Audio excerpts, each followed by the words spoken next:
going to be reading chapters 1 and 2 of Carmilla by Joseph Sheridan Le Fanu.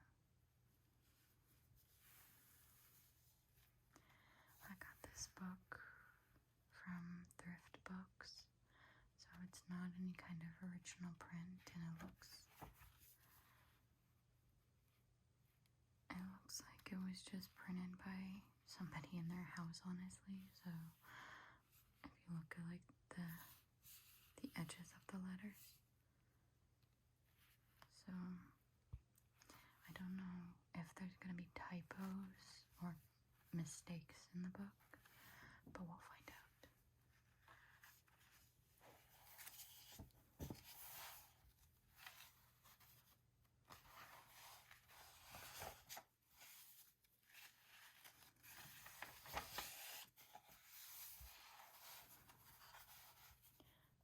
Prologue. Upon a paper attached to the narrative which follows, Dr.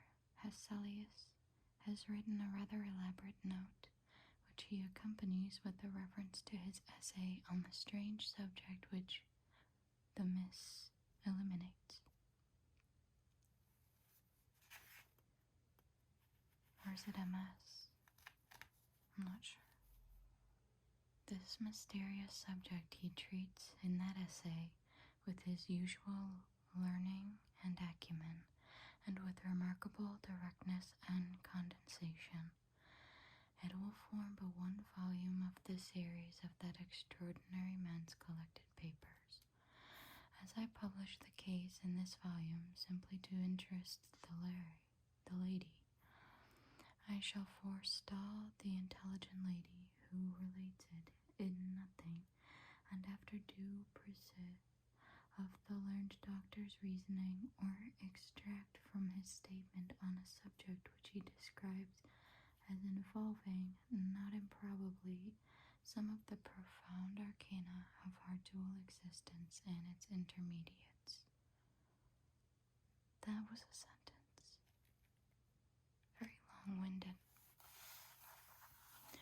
I was anxious on discovering this paper to reopen the correspondence commenced by Dr. Hesselius so many years before with a person so clever and careful as his informant seems to have been.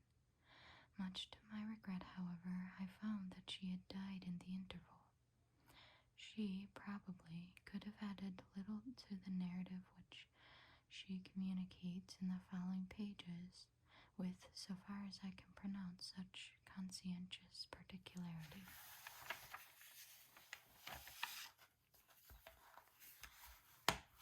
Chapter 1. On Early Fright.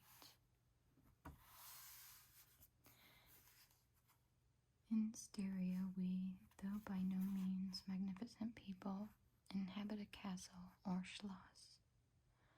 A small income in that part of the world goes a great way. 800 or 900 a year does wonders. I wish. Scantily enough, ours would have answered among wealthy people at home. My father is English, and I bear an English name, although I never saw England. But here, in this lovely and primitive place, where everything is so marvelously cheap, I really don't see how ever so much more money would at all materially add to our comforts or even luxuries.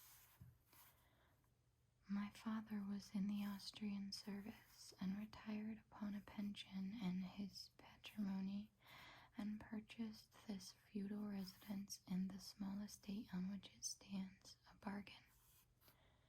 Nothing can be more picturesque or solitary. It stands on a slight eminence in a forest.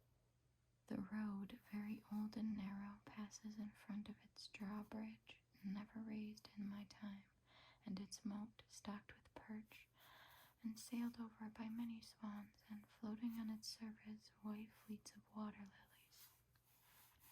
Over all this, the slush shows its many-windowed front, its towers, and its Gothic chapel. The forest opens in an irregular and very picturesque glade before its gates, and at the right a steep Gothic bridge carries a road, the road over a stream that winds in deep shadows through the wood. I have said that this is a very lonely place. Judge whether I say truth. Looking from the hall door towards the road, the forest in which our castle stands extends 15 miles to the right and 12 to the left. The nearest inhabited village is about 7 of your English miles to the left.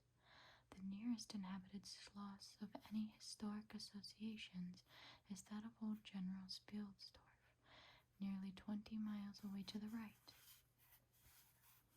I have said the nearest inhabited village because there is, only 3 miles westward, that is to say in the direction of General Spielsdorf's schloss, a ruined village with its quaint little church, now roofless, in the aisle of which are the mouldering tombs of the proud family of Karnstein, now extinct, who once owned the equally desolate chateau which, in the thick of the forest, overlooks the silent ruins of the town. Respecting the cause of the desertion of this striking and melancholy spot, there is a legend which I shall relate to you another time. I must tell you now how very small is the party who constitute the inhabitants of our castle. I don't include servants or those dependents who occupy rooms in the buildings attached to the schloss. Listen and wonder. My father, who is the kindest man on earth, but growing old, and I, at the date of my story, only 19. 8 years have passed since then. I and my father constituted the family at the schloss. My mother, a Styrian lady, died in my infancy, but I had a good-natured governess who had been with me from, I might almost say, my infancy. I could not remember the time when her fat, benignant face was not a familiar picture in my memory. This was Madame Petrodon, a native of Bern, whose care and good nature now in part supplied to me the loss of my mother, whom I do not even remember, so early I lost her. She made a third at our little dinner party. There was a fourth, Mademoiselle de La Fontaine, a lady such as you term, I believe, a finishing governess. She spoke French and German, Madame Peridon French and broken English, to which my father and I added English, which, partly to prevent its becoming a lost language among us, and partly from patriotic movements, we spoke every day. The consequence was a babble at which strangers used to laugh, and which I shall make no attempt to reproduce in this narrative. And there were 2 or 3 young lady friends besides, pretty nearly of my own age, who were occasional visitors, for longer or shorter terms, and these visits I sometimes returned. These were our regular social resources, but of course there were chance visits from neighbors, of only 5 or 6 leagues distance. My life was, notwithstanding, rather a solitary one, I can assure you. My governess had just so much control over me as you might conjecture such sage persons would have in the case of a rather spoiled girl, whose only parent allowed her pretty nearly her own way in everything. The first occurrence in my existence which procured a terrible impression upon my mind, which in fact never has been affected, was one of the very earliest incidents of my life which I can recollect. Some people will think it so trifling that it should not be recorded here. You will see, however, by and by why I mention it. The nursery, as it was called, though I had it all to myself, was a large room in the upper story of the castle, with a steep oak roof. I can't have been more than 6 years old when one night I awoke, and looking around the room from my bed, failed to see the nursery maid. Neither was my nurse there, and I thought myself alone.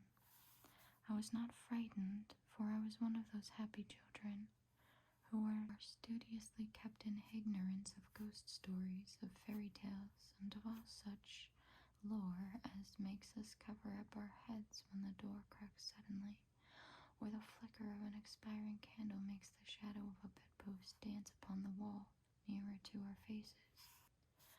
I was vexed and insulted at finding myself, as I conceived, neglected, and I began to whimper, preparatory to a hearty bout of roaring, when to my surprise I saw a solemn but very pretty face looking at me from the side of the bed.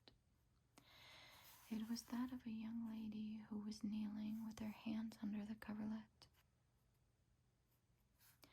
I looked at her with a kind of pleased wonder and ceased whimpering. She caressed me with her hands and lay down beside me on the bed and drew me towards her, smiling. I felt immediately delightfully soothed and fell asleep again. I was wakened by a sensation as if 2 needles ran into my breast very deep at the same moment, and I cried loudly. The lady started back with her eyes fixed on me, and then slipped down upon the floor and, as I thought, hid herself under the bed. I was now for the first time frightened, and I yelled with all my might and main.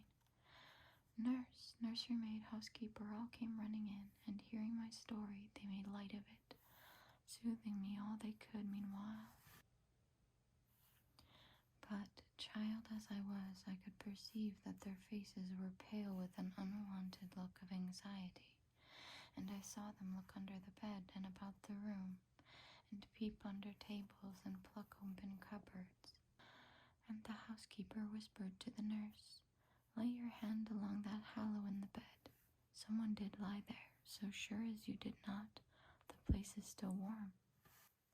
I remember the nursery maid petting me, and all 3 examining my chest, where I told them I felt the puncture, and pronouncing that there was no sign visible that any such thing had happened to me.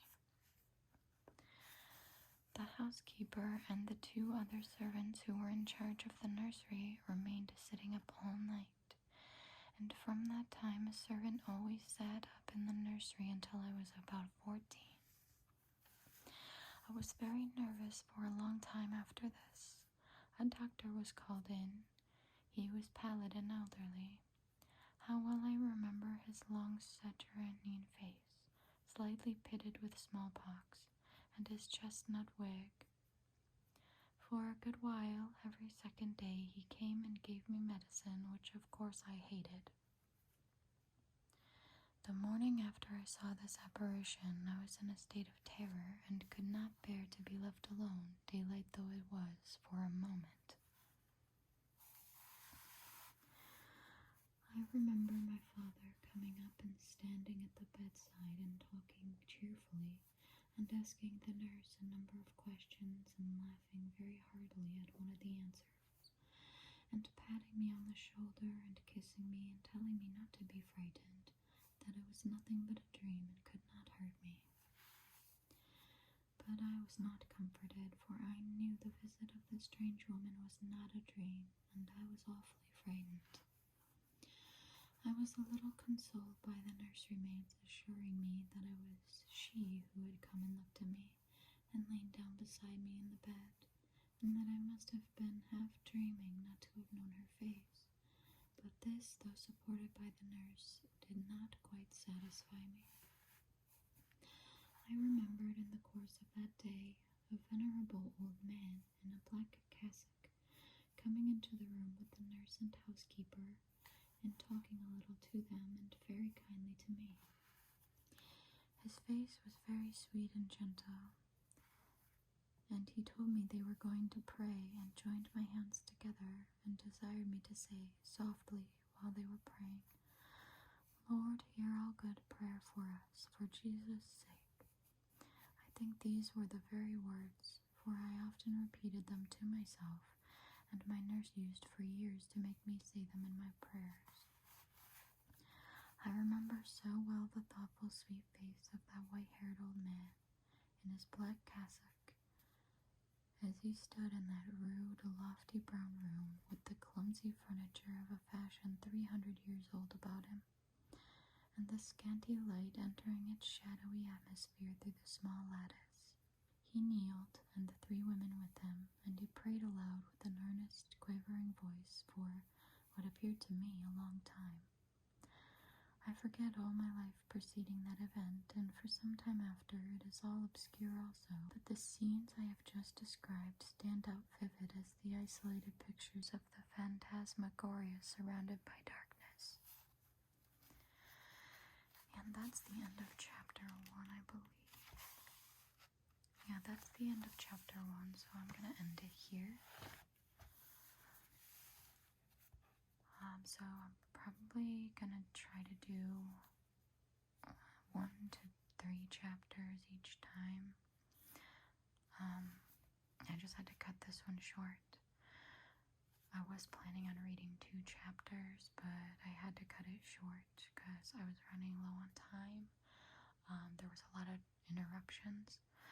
So thank you for watching, and I hope that you will join me in the next one.